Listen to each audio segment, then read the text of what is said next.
Se nós tivermos uma combinação linear de variáveis aleatórias, não importa a distribuição, não precisam ser distribuições normais, qualquer distribuição, nós podemos ainda calcular o valor médio esperado da combinação linear dessas variáveis aleatórias a partir da combinação linear dos valores médios esperados.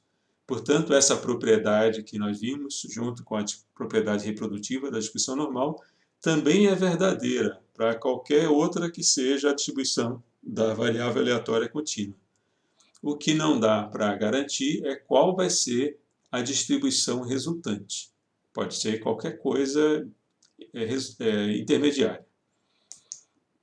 Então, se a gente tiver, por exemplo, essa combinação linear, 2x1 menos x2 mais 3x3, nós podemos calcular o valor médio esperado por essa combinação linear aqui de valores médios esperados, usando os mesmos coeficientes.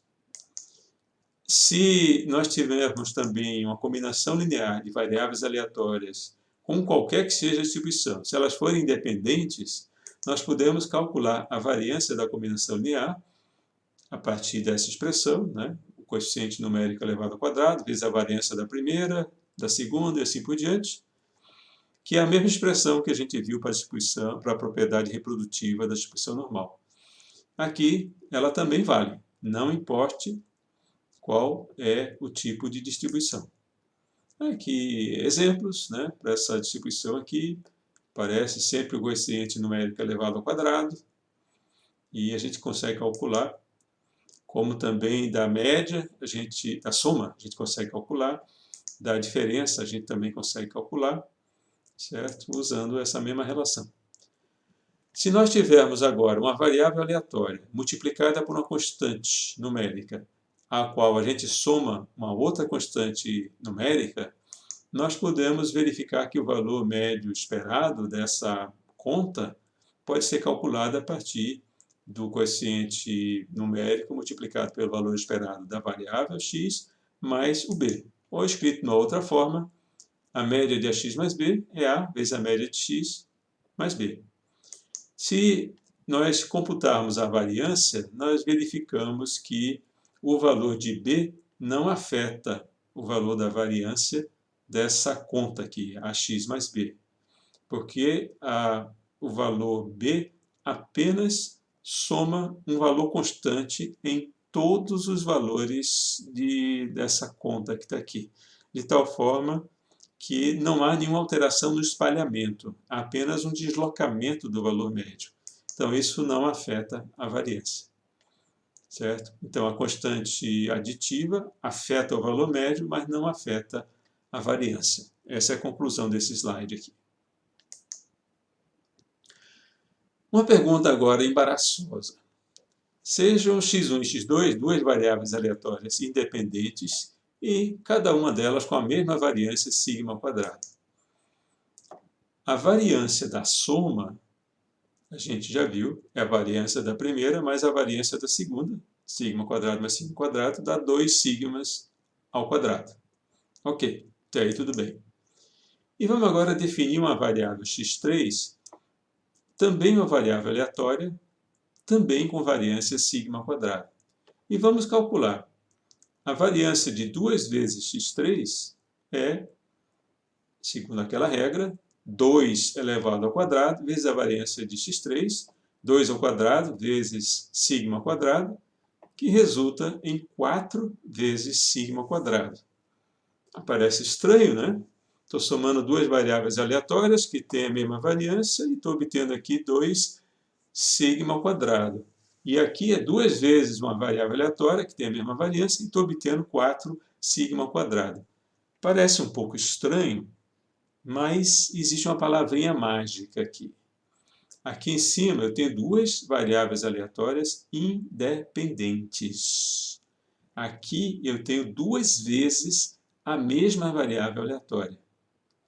Como aqui em cima elas são independentes, então a chance, por exemplo, da variável aleatória x1 ter um valor um pouco maior do que a sua média, e a x2 pode ter um valor menor do que a sua média. Quando eu somo uma com a outra, uma tende a atenuar o efeito da outra. Aqui, se eu tenho 2 vezes a mesma coisa, Se x3 tem um valor maior do que a média, 2 vezes x3 vai ser maior ainda. Então, esse efeito de aqui em cima, cada uma pode puxar para um lado, e aqui embaixo, as duas estão sempre puxando para o mesmo lado, torna essa variância aqui um pouco maior, certo? Então, essa é a explicação por que esses resultados são diferentes. Bom, e quando a gente trabalha com a média de várias variáveis aleatórias? Vamos equacionar isso considerando aqui n diferentes variáveis aleatórias independentes, cada uma delas com uma média igual a μ e variância sigma ao quadrado. Todas têm a mesma média, todas têm a mesma variância. E vamos calcular, então, a média entre elas. A média, nós vamos chamar aqui de x barra, vai ser a soma de cada uma delas, dividido pelo número delas.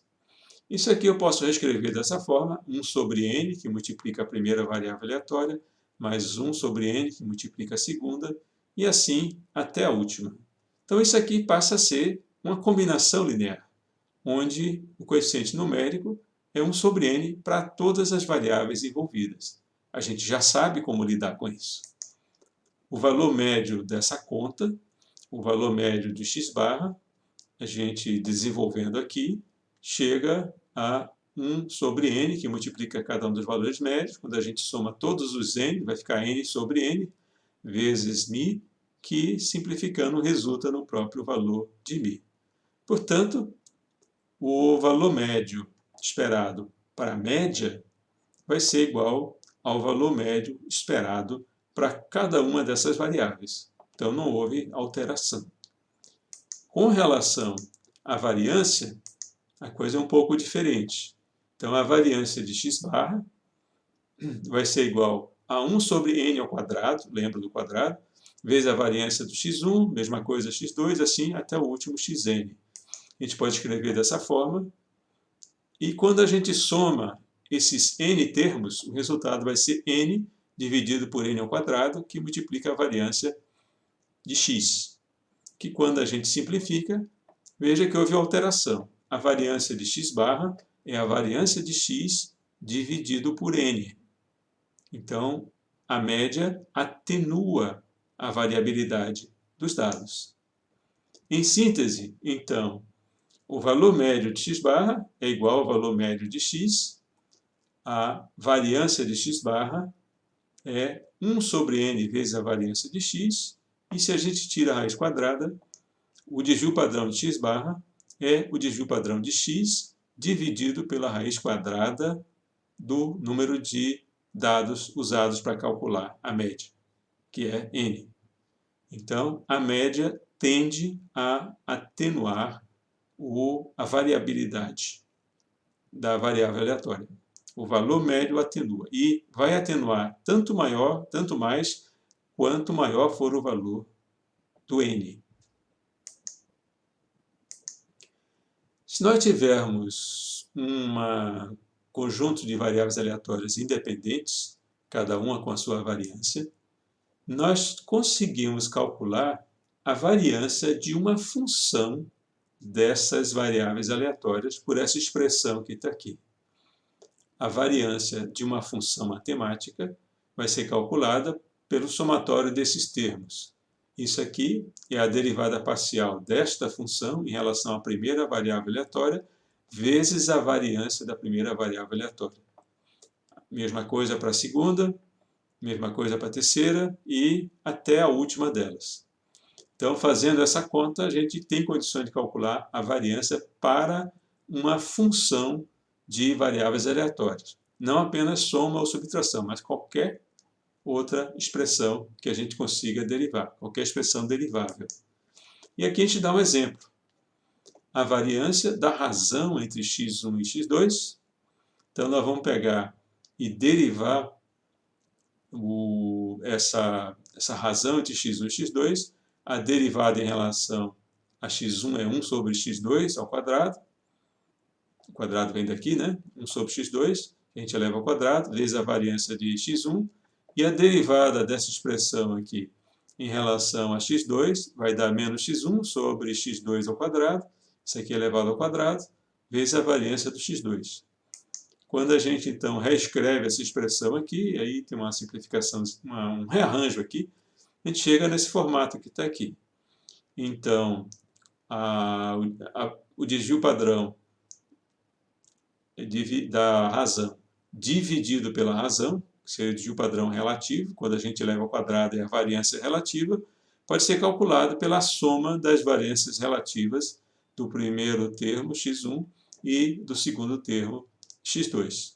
Então, é um exemplo de uma expressão envolvendo aqui divisão entre duas variáveis aleatórias independentes, e a gente tem como calcular a variância entre elas. Esse mesmo caminho serve para várias outras relações matemáticas entre variáveis aleatórias.